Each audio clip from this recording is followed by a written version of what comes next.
Augmentation des salaires de base de tous les fonctionnaires et agents publics de l'État de l'ordre de 30% en moyenne dès avril et de l'ordre de 45% dès juillet prochain. L'avenant signé ce jour concerne le personnel civil de l'État ainsi que ceux des forces armées et de la police nationale. Faisons suite aux options levées lors des travaux des Bibois en novembre 2021, présidés par le vice-premier ministre. Ministre de la fonction publique Jean-Pierre Liaou Eboua, Kaloko Lamongalibana, sous la coordination du premier ministre Samalou Kondé, le gouvernement de la République démocratique du Congo vient de conclure et de signer un avenant portant augmentation des salaires de base de tous les fonctionnaires et agents publics de l'État de l'ordre de 30% en moyenne dès ce mois d'avril et de l'ordre de 45% pour le mois de juillet 2022. Cette mesure concerne les personnels civils de l'État et ceux des forces armées et de la police nationale congolaise. À partir de ce mois, le mois d'avril, le gouvernement de la République augmente les salaires de base de tous les fonctionnaires et agents publics de l'État, de l'ordre de 30% pour les deuxièmes trimestres et de l'ordre de plus ou moins 45% à partir du troisième trimestre. Il faut noter cette volonté du gouvernement, qui n'est pas une volonté de façade, qui est une vraie volonté, non seulement de soutenir les agents publics, leur pouvoir d'achat, mais aussi d'améliorer les conditions sociales des agents publics. C'est la volonté du président de la République, chef de l'État. Et le Premier ministre se démène à matérialiser cette volonté. Il faut noter qu'après les rabattements de l'IPER, impôt professionnel sur le revenu des 15 à 3% et la mécanisation de plus de 23 000 agents publics de l'État, cette nouvelle mesure vient de démontrer la volonté du gouvernement de matérialiser la vision du président de la République, chef de l'État, Félix Antoine Tshisekedi Tshilombo, en ce qui concerne l'amélioration des conditions de vie des agents publics de l'État. L'IPER était à 15%, ils ont accepté qu'on va rabattre, on a rabattu à 3%. On a mécanisé les amis, comme on l'avait promis, 22 800. Et nous disons que seulement pour l'aspect augmentation salariale, ça se fera en 2 tranches. On a déjà appliqué une bonne partie déjà au mois d'avril et au mois de juillet, le gouvernement vient de nous donner toutes les garanties qu'il va compléter la petite partie qui reste. Depuis son avènement à la tête de la fonction publique, le vice-premier ministre, ministre de la fonction publique Jean-Pierre Liaou Eboua, Kaloko Lamongalibana, a pris des décisions et options importantes pour placer les fonctionnaires et agents publics de l'État dans les conditions optimales devant leur permettre de contribuer au développement de la nation congolaise. Ainsi matérialiser la vision du chef de l'État qui vise une administration publique au service du peuple, à la hauteur de la grandeur de la République démocratique du Congo. Poursuivant son séjour de travail dans la capitale Kinshasa, l'honorable Masuka Saini Fifi a été une fois de plus chez l'informateur nommé par le chef de l'État Félix-Antoine Tshisekedi Tshilombo, M. Augustin Kabuya Tshilombo. Actualité oblige. La fille aînée de l'Union sacrée de la nation a été associée aux discussions démocratiques sur la composition du ticket pour le gouvernorat de la province du Maniema, car sa plateforme constitue une force politique considérable par rapport aux élections du 20 décembre dernier. Voilà pourquoi l'autorité morale de la plateforme Fifi Masuka a été invitée à la table des discussions. Pendant que Masuka Saini travaille, Conformément à son agenda politique dans la capitale Kinshasa, les ennemis de la paix ont choisi les réseaux sociaux pour manipuler et distraire la population avec des messages haineux, mais sans impact. Heureusement que le peuple lolabé a déjà compris. Plus question de suivre les bruits sauvages. L'heure est à la reconstruction et développement de la province du Cobalt. Les preuves sont palpables par les réalisations à impact visible initiées sous le règne de Masuka Saini Fifi, qui regagne d'ailleurs sa chère province très prochainement tête haute afin de participer au scrutin des gouverneurs prévu au mois d'avril. Cela qui continue à rêver, non qu'à rêver, tout en retenant qu'au là-bas, le train est déjà en marche. Le greffe de la Cour constitutionnelle a ouvert la réception de toutes les requêtes des candidats déçus, ce qu'on appelle les invalidés, et c'est là qui se croient qu'il y a encore possibilité d'être confirmé par la Cour constitutionnelle. Donc la réception de toutes les requêtes s'est confirmée au greffe, autorisée au greffe de la Cour constitutionnelle. Et cette chambre, rappelez-vous, nous sommes en 2018. C'est une jurisprudence sous Luamba. Et d'ailleurs, je me rappelle, moi j'avais comparé dans cette chambre spéciale. C'est la chambre rectificative des erreurs matérielles. Là, c'était à l'époque, celui qui présidait, c'était le président Mufunga. Et donc, il y a eu même des repêchés. C'est de là qu'est sorti le défunt Chéribé Okende, le Daniel Safou, Daniel Mbaou et j'en passe. Et donc, on a autorisé. Mais ce qu'il y a maintenant à déplorer, il faudrait que ceux-là qui introduisent les requêtes les fassent bien. Beaucoup de requêtes sont rejetées parce qu'il y a un problème de la recevabilité, de la saisine. Quand la requête est mal rédigée, la Cour constitutionnelle ou les juges de la Cour constitutionnelle vont décréter le rejet. Et quand ils vont décréter le rejet, vous allez dire que les juges sont corrompus. Et donc, ici, il faut démontrer maintenant en quoi il y a eu erreur matérielle dans le chef de l'arrêt. Je préviens déjà cela en amont. Et que si on rejetait, la Cour tiendra également aussi compte si vous n'aviez pas respecté toutes les conditions prévues par la loi électorale pour la saisine d'une requête ou la recevabilité de la requête par la Cour constitutionnelle. Et donc, on doit décréter le rejet. Le vice-premier ministre est...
Papa ne connaît pas la mort. Papa c'est un homme humble, un homme amoureux, un grand père pour plusieurs. Laissez-moi donner mon papa.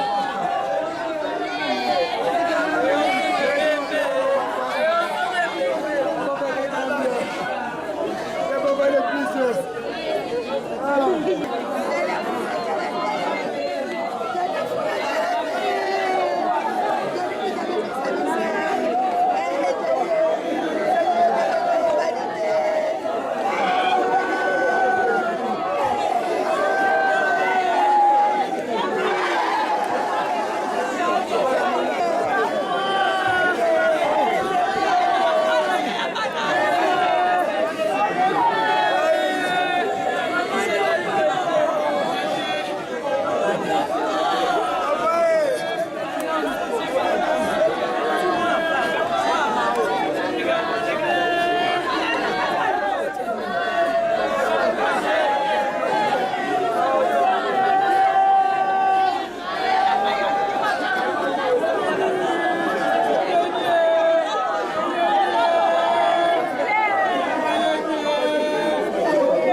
Il y a habitude, tout ça, guerre à contre-jour.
Ça fait plus de 30 ans, plus de 3 décennies que le Congo est dans cette insécurité permanente.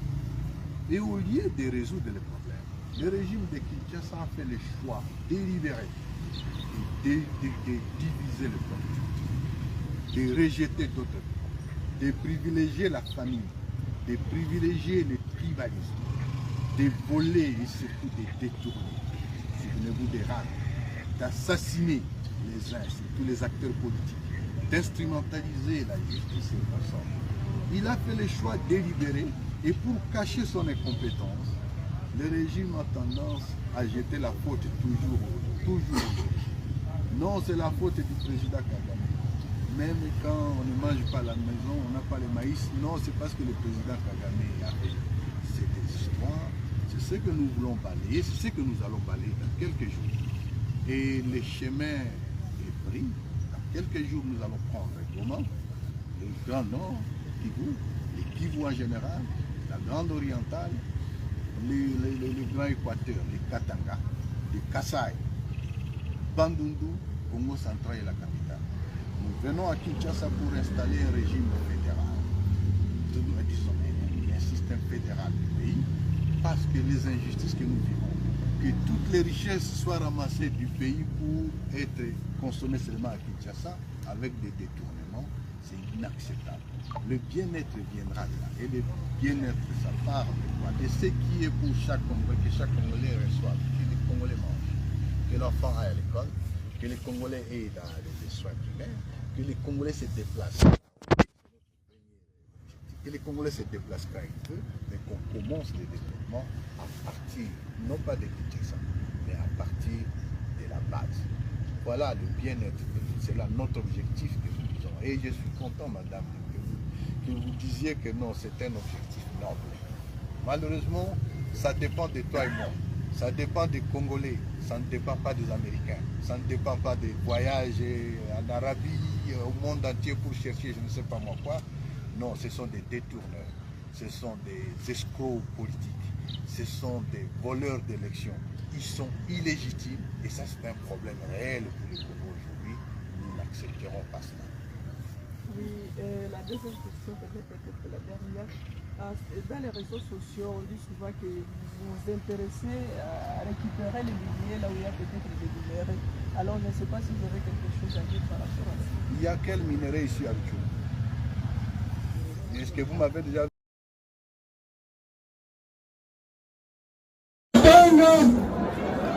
Tutaingia kusini kubeba Kasai yote mpaka Kinshasa, lakini a partir ya Goma tutapanda kaskazini, manake kubayomba yangu Butembo, Beni, tuko njia Afrique.